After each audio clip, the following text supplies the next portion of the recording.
Speaking for God, how medieval women seized power through divine voice. They had no pulpit, no vote, no university, no legal standing, and no legitimate path to public authority in any institution their world recognized. So they found the one loophole the medieval church could not easily close, the direct line to God. And they used it to address popes, command armies, reshape theology, and write some of the most extraordinary literature in the European tradition. Whether they themselves believed every word of it is the wrong question. Begin with the problem, because the problem is everything. In medieval Christian Europe, across roughly 1,000 years, from the fragmentation of the Roman world to the convulsions of the Reformation, women were formally excluded from almost every category of public authority that the culture recognized as legitimate. They could not be ordained priests. They could not preach from a pulpit. They could not teach in universities, which did not admit them. They could not hold political office in any of the senses that office was understood. They could not appear in court as witnesses whose testimony carried full legal weight. They could not, in most circumstances and most places, own property independently of a father or husband. The intellectual and spiritual traditions they had inherited, the church, the scholastic philosophy, the Roman law that was slowly being recovered and codified, were unanimous in their assessment. The female mind was weaker, the female will less reliable, the female body a site of temptation and instability that required management rather than autonomy. This is not a description of a conspiracy. It is a description of a worldview so thoroughly internalized, by women as much as by men, that it presented itself not as ideology but as nature, as the simple God-given order of things, confirmed by scripture and philosophy and the accumulated authority of the Church Fathers and the daily evidence of a social organization that seemed to have always been this way. To challenge it frontally was not merely dangerous, it was, within the intellectual categories available, barely thinkable, and yet women wielded power. They wielded it in ways that were, given the constraints, of extraordinary ingenuity and extraordinary force enough, in some cases, to direct the policies of popes, to end schisms that had split the church for decades, to command armies, to produce theological writing of lasting significance, to correspond as equals with the most powerful men in Europe. The mechanism by which they did this was, in retrospect, elegant in its simplicity. It exploited the one genuine vulnerability in the architecture of patriarchal authority, the claim to direct communication with God. The Church taught, had always taught, could not stop teaching without abandoning something essential to its own self-understanding, that God spoke to human souls directly, that the Holy Spirit moved where it willed, that prophets and mystics and visionaries were not anomalies in the Christian tradition, but central to it. The Old Testament was full of them, so was the New, so was the history of the Church from the Desert Fathers onward. And if God could speak to anyone, if the divine voice could, in principle, choose any vessel, then the formal barriers erected by human institutions could not, in principle, be applied to the recipients of divine revelation. To deny a woman's claim to divine communication was to risk something far worse than the disruption of the social order. It was to risk denying God. This was the loophole. It was narrow, and it was monitored with intense suspicion by the very institution that could not quite close it, and women who attempted to pass through it risked outcomes ranging from institutional containment to execution. It was also in the hands of the right women. Women who combined genuine visionary experience with the political intelligence to deploy it, the most powerful tool available in medieval Europe to anyone without a sword or a throne. 1. The question of sincerity. Before proceeding to the women themselves, the central question must be faced, because it organizes everything else. Did they believe it? The modern reader, secular, psychologically sophisticated, accustomed to reading religious experience through the lenses of neurology and social construction and historical context, instinctively wants to resolve this question in one of two directions. Either the women were sincere, in which case we are dealing with a form of experience that we must understand on its own terms even if we cannot share it, or they were strategic, in which case we are dealing with something closer to performance, a conscious deployment of available cultural resources for the achievement of otherwise unavailable ends. The difficulty is that this binary dissolves under examination, and it dissolves in ways that are more interesting than either of its terms. Consider what it would mean for a woman born into 13th century Italy or 14th century Sweden to be strategic about a claim to divine communication. Strategy implies a subject who stands outside the available frameworks and chooses among them, who sees the game and plays it.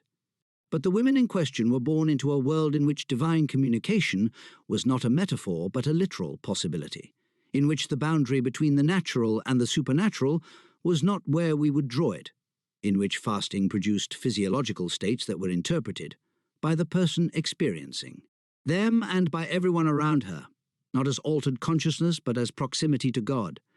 The interpretive framework was not separate from the experience, it was constitutive of it. What is more, the category of strategy implies a cynicism, a knowingness, a separation of the inner conviction from the outward claim that the evidence consistently fails to support. The women who most successfully used divine authority to wield power were, in almost every case, women who appear to have been in the grip of something they could not control and did not choose. The visions came unbidden. The voices were not requested. The physical consequences, the fasting, the illness, the ecstatic states, the stigmata, were not comfortable experiences that a calculating person would elect. They were, by every account, including the accounts of the women themselves, overwhelming, frightening, and frequently destructive of the ordinary conditions of life. And yet, to say that the experience was genuine is not to say that the framing of the experience was innocent. The women who achieved the greatest influence were also women of considerable intelligence who understood the system they were operating within, who knew how to present their revelations for maximum effect, who chose their interlocutors carefully and their moments precisely, who understood that a vision reported to the wrong person at the wrong time was not liberation but imprisonment. The sincerity and the strategy were not alternatives. They were simultaneous, interpenetrating, probably inseparable even to the women themselves. This is not a contradiction to be resolved. It is the condition of what it meant to be a powerful woman in medieval Europe. 2. Hildegard of Bingen, the feather on the breath of God. The career of Hildegard of Bingen, 1098 to 1179, is, by any measure, including measures that have nothing to do with the conditions of medieval female life, one of the most extraordinary in the history of European culture. She was a theologian, a composer, a botanist, a physician, a poet, a playwright, a prophet, a preacher, and a political correspondent of formidable effectiveness. She founded 2 monasteries. She conducted 4 preaching tours, travelling the Rhineland, the Main, the Moselle, addressing clergy and laity at a time when women were formally prohibited from preaching, that were received by contemporary accounts with a reverence due to a living saint. She corresponded with Bernard of Clairvaux, with Frederick Barbarossa, with Pope Eugenius III, with Pope Anastasius IV, and with Pope Adrian IV, and she corresponded with them not as a suppliant but as an equal, sometimes as a superior, correcting their errors and demanding their attention with a directness that would have been remarkable coming from a bishop. She began receiving visions at the age of 3, by her own account, and spent decades not speaking publicly about them, waiting, she said, for divine permission to disclose what she had been shown. The permission came, she reported, in 1141, when she was 43. A voice from heaven commanded her to write what she saw and heard, and she obeyed, with the assistance of a monk named Volmar, who served as secretary and, in the early years, as a kind of institutional cover. The relationship with Volmar mattered. Having a male ecclesiastical collaborator was not merely practical but legitimizing, a way of inserting her work into the channels of institutional approval rather than presenting it as the unmediated production of a female mind. The resulting work, Civiers Know the Ways, completed around 1151, followed by Liber Vitae Meritorum and Liber Divinorum Operum, is unlike anything else in the medieval tradition. The visions it records are cosmological, theological, and allegorical, vast, intricate, populated by figures of extraordinary strangeness, saturated with colour and sound, and a kind of intellectual intensity that makes the reading of them, even in translation, a physically demanding experience. They are not comfortable visions. They are not the warm consolations of a devout mind resting in God's love. They are confrontational, strange, filled with an urgency that reads, across 800 years, as entirely genuine. But they are also, and this is where the question of strategy becomes unavoidable, extremely well deployed. Hildegard understood the institutional landscape with precision. She sought and obtained the approval of Bernard of Clairvaux, the most influential churchman of his generation, for her work before publishing it. A strategic move that insulated her from the charge of unsanctioned female teaching. She presented her authority as entirely passive. She was a feather, she wrote. On the breath of God, she was merely the vessel. The intelligence was not hers, but divine. This self-presentation was both, very probably, sincere. Her descriptions of the visionary experience are those of someone overwhelmed by something external rather than generating something internal, and extremely effective because it placed the burden of denial on anyone who challenged her. To say that Hildegard was wrong was to say that God was wrong. Few were willing to go that far. Her music, the 77 surviving compositions that make up the Symphonia, settings of her own liturgical poetry, is the dimension of her work that has most recently recovered widespread attention, partly through recordings that have brought it to audiences with no particular interest in medieval theology. The music is immediately and strikingly unlike the mainstream Gregorian tradition, wider in range, more melismatic, more harmonically adventurous, more interested in the ecstatic prolongation of the single syllable than in the measured progress of the text. It sounds, to modern ears attuned to non-Western music and to contemporary minimalism, less archaic than much medieval composition. Whether this is because it was, in its own moment, radical, or because certain kinds of musical feeling transcend their period, is a question the music does not resolve. What the music makes clear is the degree to which Hildegard's various forms of expression were unified by a single, powerful sensibility, a sensibility that was simultaneously mystical and intellectual, that understood beauty as a theological category rather than an aesthetic one, that treated the composition of music and the writing of theology and the management of a monastery and the dispatch of letters to emperors as aspects of the same divinely mandated project. The project was not, at its core, strategic, but the intelligence that pursued it was of a quality that knew exactly how to navigate the available channels, and the navigation was as important as the vision. 3. Birgitta of Vadstena, the diplomat of heaven. Birgitta of Sweden, 1303 to 1373. Known in English as Bridget of Sweden, and in the records of her own order as Birgitta of Vadstena, after the monastery she founded on the shores of Lake Vatten, is a figure who forces the belief versus strategy question most acutely, because the scale of her political ambitions was so large and her deployment of divine authority so systematic that the question of where the vision ended and the policy began becomes genuinely difficult to answer. She was born into the Swedish aristocracy, married young, bore 8 children, moved in the highest circles of the Swedish court, and began receiving visions of considerable intensity in the 1340s following the death of her husband. She dictated the visions, in Swedish to confessors who translated them into Latin, over the following 3 decades, accumulating a body of revelations that was eventually collected as the Revelationes, running to 8 books and constituting one of the most extensive visionary texts of the medieval period. The Revelations addressed, with a specificity unusual in the genre, the major political questions of the age. Birgitta received divine instructions concerning the 100 Years' War. She was told and reported that God wanted a peace between England and France.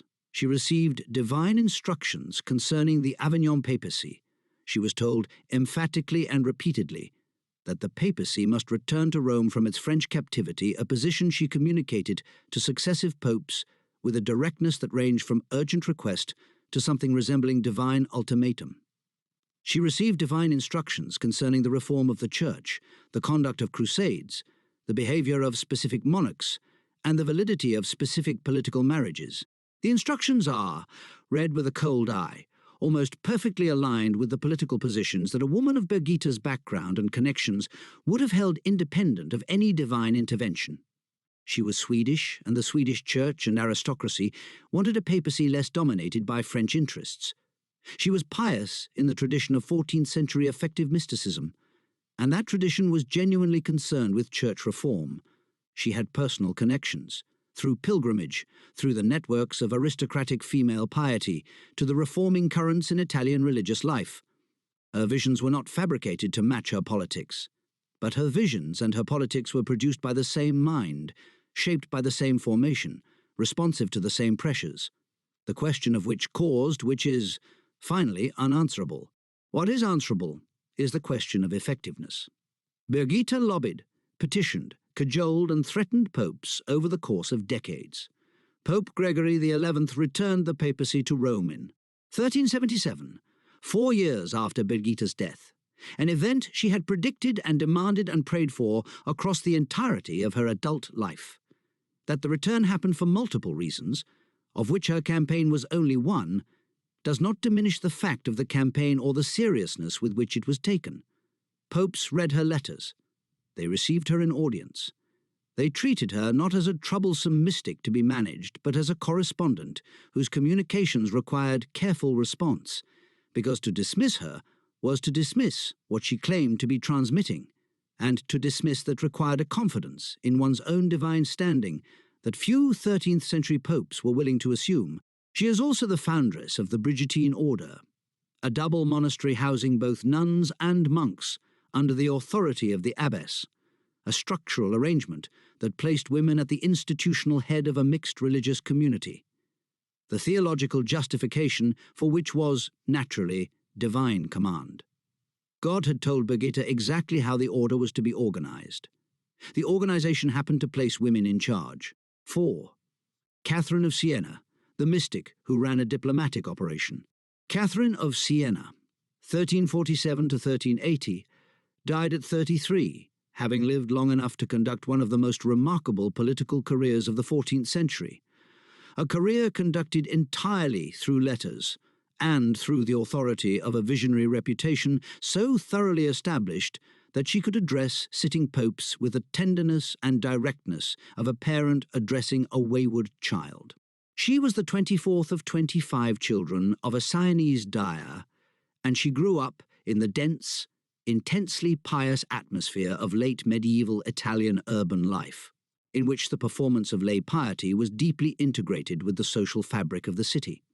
From childhood she exhibited the behaviors that the tradition associated with extreme sanctity: severe fasting, extended prayer, mortification of the flesh, mystical experiences including the reception, eventually, of the stigmata.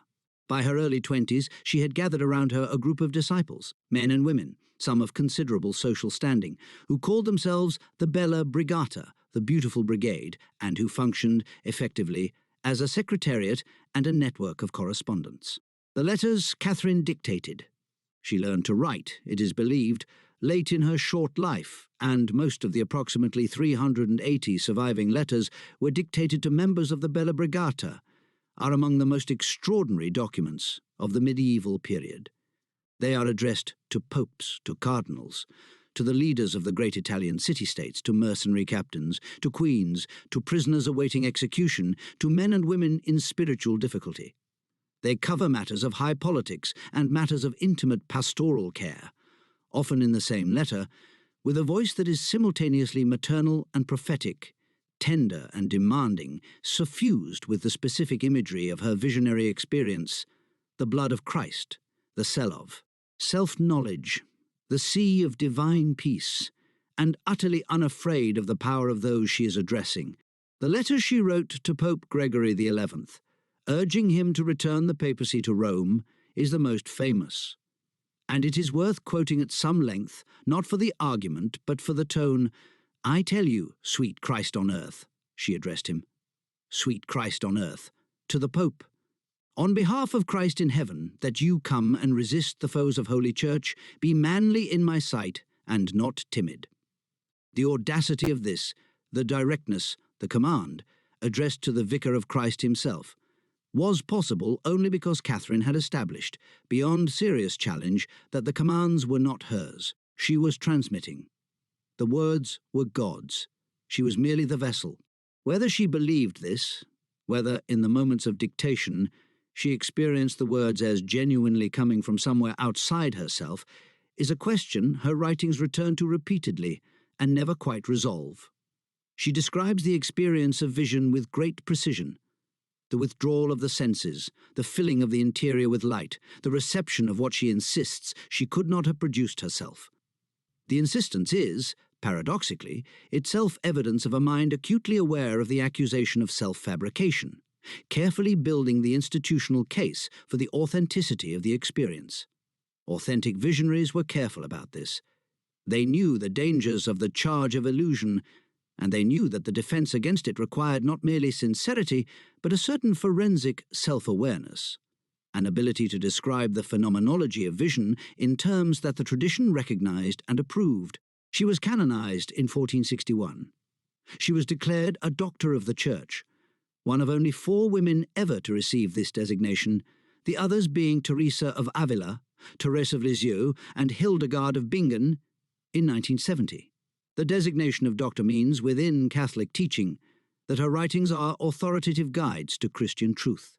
It means, in other words, that the Church eventually endorsed, at the highest level of doctrinal significance, the theological authority of a woman who had no formal theological education, whose authority rested entirely on the claim that she had received it from God, and who spent the last years of her life eating almost nothing and collapsing with increasing frequency, dying at 33 of what modern medicine would probably identify as the consequences of severe malnutrition. 5. Julian of Norwich, the interior architecture of power. Julian of Norwich, 1342 to c. 1416, is the most interiority-focused of the great medieval visionaries, and in some ways the most intellectually radical, which is perhaps why she is also the most carefully self-effacing, the most insistent on her own unworthiness, and the most thoroughly protected by the institutional structure of the anchorite's cell from the charges that a more publicly active woman would have faced. She received her visions, the showings, or revelations of divine love, during a severe illness in May 1373, in which she believed she was dying. The visions lasted approximately 5 hours. She then spent, by her own account, the next 20 years thinking about what she had been shown, revising and extending, and deepening her account of the experience into the work that exists in its long form, one of the most theologically sophisticated documents of the medieval English tradition, and one of the first works of theology in the English language by a woman whose name we know. The anchorite cell was, in the social geography of medieval England, a particular kind of institution.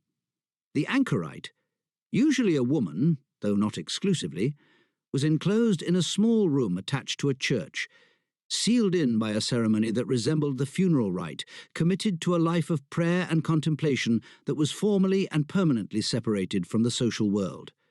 She could speak to visitors through a window. She had a servant to provide food and carry messages. She was, in principle, permanently retired from the world. In practice, the anchorite cell was a site of considerable social and spiritual influence. People came for counsel, for prayer, for the wisdom of a person who had removed herself from the competitions of the world and could therefore be trusted. Julian received Marjorie Kempe in her cell, and the account of their meeting in Kempe's own memoir suggests a woman of great psychological sophistication and genuine warmth.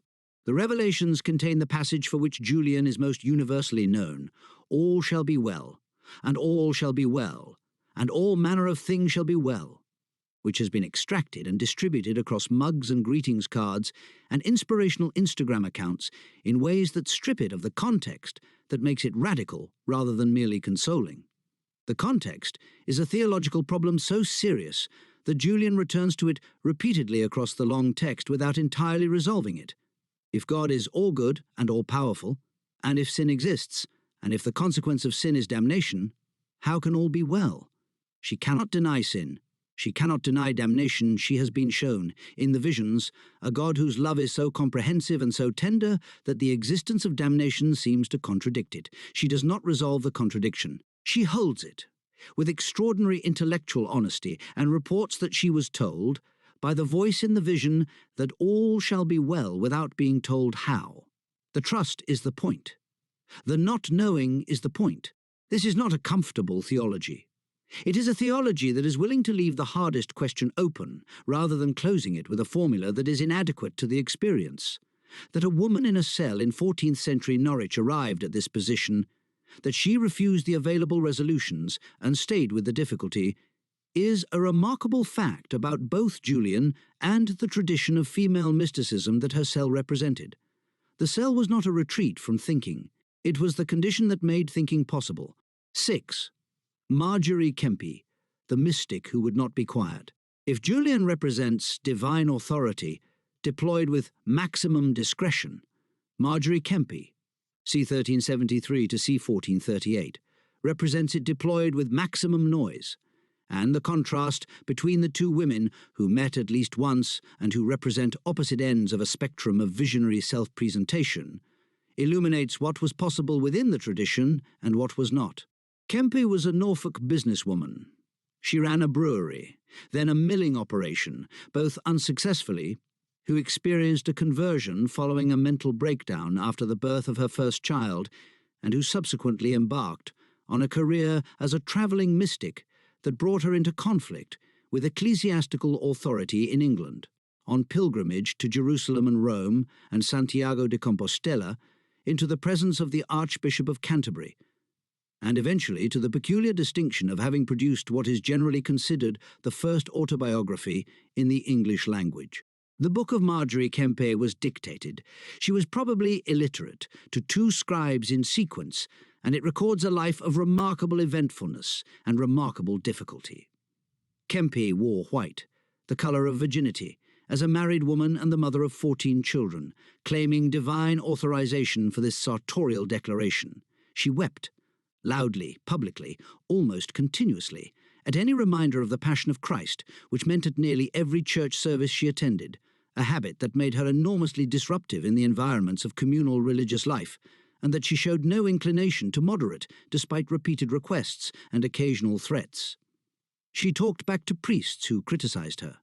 She negotiated with her husband a formal arrangement of celibacy within her marriage, which she likewise attributed to divine instruction. She travelled alone, or in groups that repeatedly abandoned her as too much trouble, to holy sites across Europe and to Jerusalem. She was accused of lollardy, the heretical movement associated with John Wycliffe, on multiple occasions, and she was examined by bishops and archbishops who found her repeatedly theologically orthodox, if personally insufferable. The distinction mattered.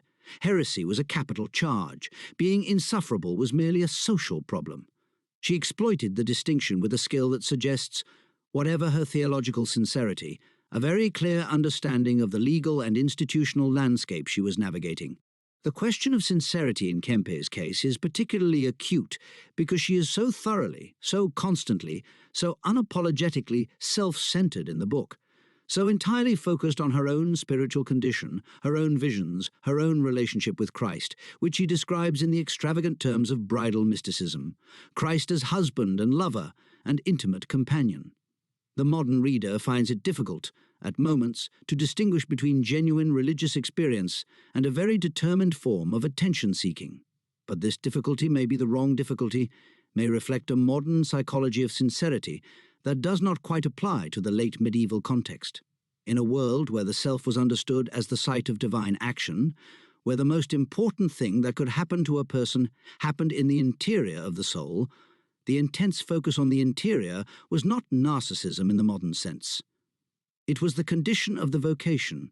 What is beyond dispute is the effectiveness of the claim. Marjorie Kempe was questioned by the most powerful churchmen in England and released. She travelled through territories at war, without male protection, and survived. She was arrested and threatened and insulted and abandoned, and she kept going, kept making the claim, kept performing the visions, kept presenting herself as the vehicle of divine instruction and demanding that the world treat her accordingly. Whether God was on her side is not a question history can answer. That she behaved, throughout, as though God was on her side, and that this behaviour gave her a freedom of movement and a public presence that no woman of her social class would otherwise have had, is not in doubt. 7. Joan of Arc, the vision as military command. Joan of Arc, c. 1412 to 1431, is the figure in whom the mechanics of visionary authority and the risks of that authority are most nakedly visible. Because in Joan's case, the authority was tested by the most demanding conceivable examination, deployed in the most public conceivable theatre, and ultimately destroyed by the same institutional framework that had initially validated it. She was a peasant girl from Domremy, in the contested borderlands of northeastern France, who began hearing voices. She identified them eventually as Saint Michael, Saint Catherine, and Saint Margaret in childhood, and who received from these voices a military commission to go to the Dauphin Charles, the uncrowned heir to the French throne, to help him recover his kingdom from the English and their Burgundian allies. The commission was, by any rational assessment, absurd. She was a girl of no military experience, no social standing, no connections, no resources. The kingdom she was being asked to save had been losing the war for decades. The Dauphin she was being asked to approach was surrounded by advisers who had every reason to reject her. She went. She obtained an audience. She was examined by theologians, by women who confirmed her virginity, by courtiers who assessed her claim, and she was approved. She was given troops. She led them to Orleans, which had been under English siege, and the siege was lifted within a week of her arrival. She led the Dauphin to Reims, where he was crowned King Charles VII of France. These are not legends. They are documented historical events, attested by contemporary records on both sides of the conflict. The mechanism was the visionary claim, deployed in the specific institutional context of a church that could neither definitively confirm nor definitively deny the claim, and that therefore, in the political emergency of the moment, chose to provisionally credit it. Charles had reason to accept the claim beyond faith. He needed a miracle, and Joan, arriving at the precise moment of maximum crisis, looked enough like one that the political calculation aligned with the theological concession. Whether he believed in her visions is a secondary question. Whether he believed she was useful was the primary one. The examination she faced before being given her command was not cursory. The Church's tradition of discernment, the systematic process for distinguishing genuine divine communication from diabolical deception or simple madness, was sophisticated and demanding, and Joan was subjected to it in an unusually thorough form. The questions asked and the answers she gave are recorded in the trial transcripts, which are among the most detailed documents of the period, a sustained interrogation of a person's claim to supernatural authority conducted over weeks, probing the content of the visions, the behavior of the recipient, the consistency of the claim, the theological orthodoxy of the instructions received. Joan passed. The theologians at Poitiers concluded that there was more good than evil in her. The trial at Rouen, 2 years later, which ended with her burning for heresy and witchcraft, was a different kind of examination, politically motivated, conducted by English allied clerics who had every interest in a conviction, lacking the procedural fairness that the Poitiers examination had possessed. But it was also, in its theological substance, a genuine confrontation with the inherent instability of visionary authority as a basis for political action. The judges at Rouen asked a question that the judges at Poitiers had not pressed. Was Joan certain that the voices were from God? She said yes. They asked, "But how can you be certain, given that the deceiving spirit can take the form of an angel of light?" She could not answer this. Could not answer it because no one can answer it, because the claimed certainty of visionary experience is precisely what cannot be externally verified. This was the trap at the heart of the loophole. The authority derived from divine communication was the most powerful available, but it was also the most vulnerable, because it rested on a claim that the institution had the power to invalidate, and that the institution would, when political circumstances required it, exercise that power. The Church gave visionary authority, the Church could take it back. Joan had used the gift perfectly. She could not protect herself from the revocation. She was 19 years old when they burned her. She had been in the field for approximately a year. In that year she had turned a war that France was losing into a war that France would eventually win. She was rehabilitated by the Church in 1456, 25 years after her execution, when the political circumstances had changed and the heresy verdict was annulled. She was canonized in 1920. She is now a saint, The women who burned her are not. 8. The body as credential. Across all these cases, and across the wider medieval visionary tradition that they represent and partially define, the body appears as the primary site of credentialing, the place where the claim to divine communication was made material, made visible, made verifiable by the standards of the community. The body in question was almost always a female body, and the specific things done to that body, the extreme fasting, the mortification, the illness, the ecstatic states, the stigmata, were not incidental to the visionary career but central to it. Catherine of Siena ate almost nothing for the last years of her life. Birgitta of Vadstena undertook pilgrimage journeys of extreme physical difficulty. Hildegard of Bingen was incapacitated by physical illness at precisely the moments when she was also receiving her most intense visions. Julian received her showings during what she believed was her deathbed. Joan of Arc, when she was wounded at Orleans by an arrow to the neck, a wound she had predicted, was back in the field the same evening, and her recovery was received as miraculous. The logic of this is not arbitrary. In a theological tradition that had always been somewhat suspicious of claims to divine communication, because the tradition knew that such claims could be false, could be demonic, could be the product of an unstable mind, the suffering body provided a form of evidence that was harder to dismiss than verbal testimony. The person who was visibly destroying herself, who was not gaining comfort or ease or social advancement from the experience, but was paying a high physical cost for it, was less easily dismissed as a fraud or a self-promoter. Suffering was the credential. The more extreme the suffering, the more convincing the claim. This logic was not invented by the visionary women. It was a structural feature of the tradition they inherited. But the women who navigated it most successfully were women who understood, at some level, consciously or not, that the body was performing an argument. The argument was, look what this is costing me. No one would pay this price for a fiction. The suffering is the proof. Whether the suffering was chosen or compelled, whether it reflected genuine ascetic commitment or a physiological response to the conditions of the visionary life, or whether the distinction is meaningful, are questions that cannot be answered from the outside. What can be said is that the suffering was real. The malnourishment was real, the illness was real, the physical extremity was real, and that the reality of it was the condition of the authority. The women could not have the authority without the cost. In this, as in other respects, the loophole was narrow. 9. The institution and its ambivalence. The Church's relationship to the visionary women is one of the most revealing things about the medieval Church, revealing precisely because it was not simply repressive. It was ambivalent in ways that the institution's own theology required it to be, and the ambivalence created the space in which the women operated.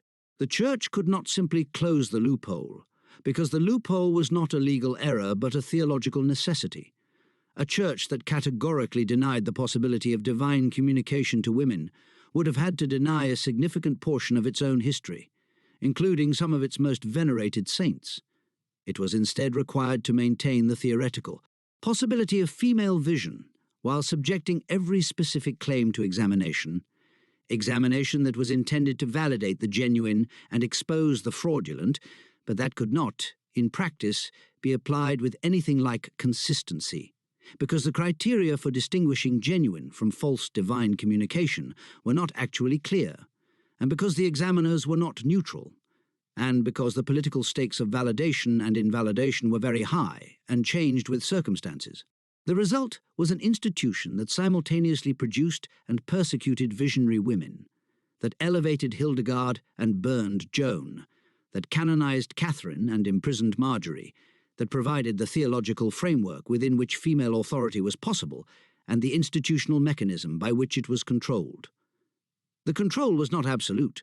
The women found ways to work within and around it, to accumulate institutional sanction in the form of confessor approval and papal correspondence and the endorsement of theologians, to insulate themselves from the charge of unsanctioned autonomy by embedding themselves carefully in the structures of clerical oversight.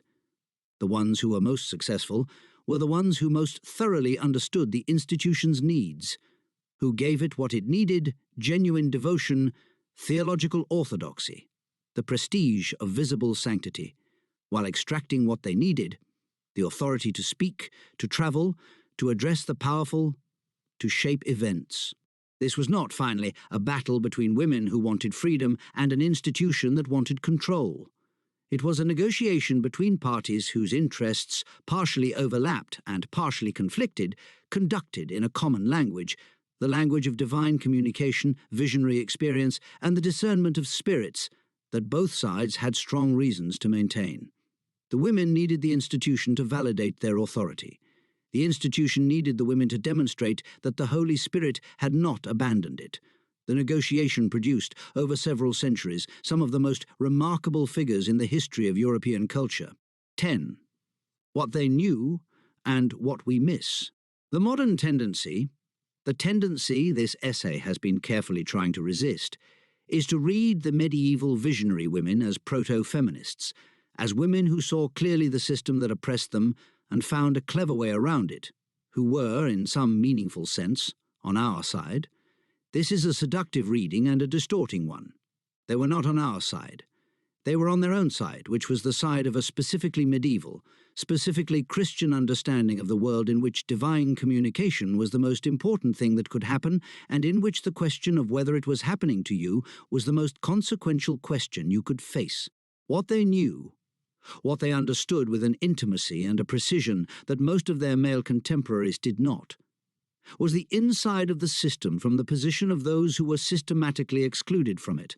They knew what it cost, and they knew what was possible if you were willing to pay the cost, and they paid it. The sincerity and the strategy were not. Alternatives. They were the same thing, seen from different angles. The belief was real, and the deployment of the belief was calculated, and both of these things were true simultaneously. And the truth of both is what makes the lives, considered honestly, more interesting than either hagiography or revisionism allows. Joan burned. Marjorie was ignored into survivable obscurity. Hildegard became so thoroughly institutionalized that the institution eventually claimed her entirely. Catherine spent herself into death at 33. Birgitta achieved, posthumously, approximately what she had asked for. Julian sat in her cell and wrote, and what she wrote survived. And what she wrote may be the most permanently valuable thing produced by any of them, the most honest, the most willing to sit with what could not be resolved, the most trusting that all shall be well without any certainty about how. The loophole is still there. It is not, in most of the world, the same loophole. Divine communication is no longer the only legitimate basis for a claim to authority that overrides institutional exclusion. But the structure persists. The way that those who are excluded from the established channels of power find the gap in the system, the place where the institution's own commitments exceed its capacity to control them, and move through that gap with everything they have. The specifics change. The intelligence required does not. The standard scholarly edition of Hildegard of Bingen's works is published by Brepols.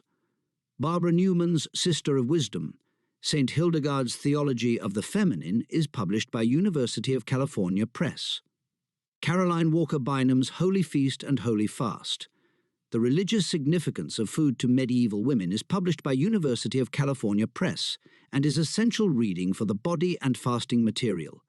Julian of Norwich's Revelations of Divine Love is published in multiple translations, the most useful of which is Barry Windat's Penguin Classics edition. The Book of Marjorie Kempe is published by Penguin Classics, translated by Anthony Bale. Regine Pernoud's Joan of Arc, by herself and her witnesses, is published by Scarborough House.